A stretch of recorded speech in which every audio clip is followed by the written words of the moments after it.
मग काय टेन्शनमध्ये घेऊन आला? काय झालं? राजा सुंदरचा बाप पेढे घेऊन आला, टोमणं मारून गेला. म्हणे मग पोरगा बँकेत लागलं तर पोरगा काहीच करत नाही ना बाबाला म्हणे.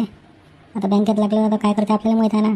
त्या बँकेत त्या स्टॉक मशीन ऐकते, 6,000 रुपये महिना आहे, 1300 रुपये इन्सेंटिव्ह भेटते, 7,300 भेटून राहिले. मग बापाचा थर्ड लागत दिसून राजा.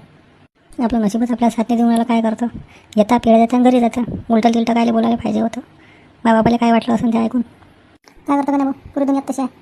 सर तसं नाही. स्वतःचं काय ते घेणं नाही, पण दुसऱ्याचं त्याला सहन होत नाही. उलटा तिलटं बोलणं, टोमणे मारणे तर आजकाल दुनिया आहे.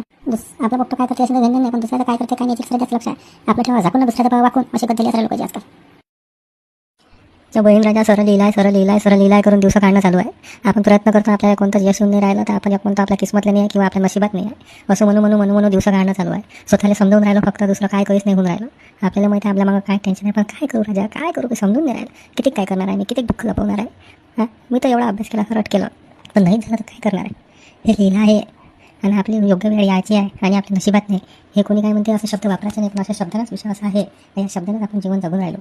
हां, म्हणजे आपल्याला जे दुःख येऊन राहिलं त्या दुःखाच्या कारणीभूत आपण नाही असं आपण म्हणून राहिलो आणि आपण त्याच्याच अनुषंगाने जगून राहिलो. नाही तर आतापर्यंत आपण वर्षातून 5 वेळा मेलो असतो. एवढी बेकार परिस्थिती आपली आहे, काय करू काही समजत नाही. दादा गणभाऊ विश्वास आहे का 1900च्या दशकात म्हणजे 1980-85 पासून तर 1995-1999पर्यंतच्या पोरं जन्मले आहे ना, त्याच्या प्रत्येकाची कंडिशन अशी आहे. कारण की विश्वास आहे काय ते आपल्या मायबापाचा विचार करते, लोक काय म्हणून ते पाहते, आपल्याला कोण चांगलं म्हणून, आपल्याला कसं चांगलं म्हणून, कोण आपल्याला बेकार नाही म्हटलं पाहिजे, या गोष्टीवरती जास्त फोकस करते.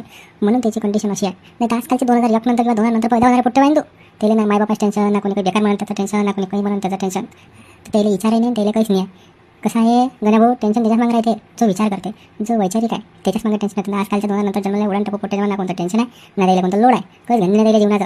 बस आजचं खाणं, आजच राहणं, मस्त सिगारेट फुकणं, मस्त गांजा फुकणं, दारू पिणं, बस शौक करणं, बाकी त्याला काहीच नाही. घेतली गाडी पळाले, डोंगराखाली गाडी भेटली झाले तर खुश, दुसरं काहीच नाही. त्याला उद्याचं भविष्य काय आहे काय नाही, आपल्या मायबापाला आपण पोचलं पाहिजे, आपल्या मायबापाला आपण घेऊन चाललं पाहिजे, आपलं लग्न व्हायचं आहे, आपल्या लग्न व्हायचे आहे का काय, त्याला काही घेणं नाही आहे. जेव्हा येईन तेव्हा बघू, बस असं त्याचं काम आहे. म्हणून आपण कसं आहे, पण आपण विचार करतो म्हणूनच आपल्या मागे टेन्शन आहे. आपण याच्यासाठी उडान टाकू राहिलो होतो ना तर आपल्याला टेन्शन नाही राहिलं असतं.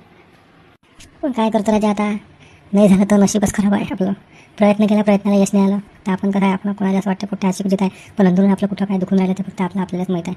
पाहतो आता पुण्यात जातो, एखादा लहानसा बारीक सुरीक जॉब करतो, कारण की आता काही या स्पर्धा परीक्षा मागा लागून काही गुन्हा आहे नाही.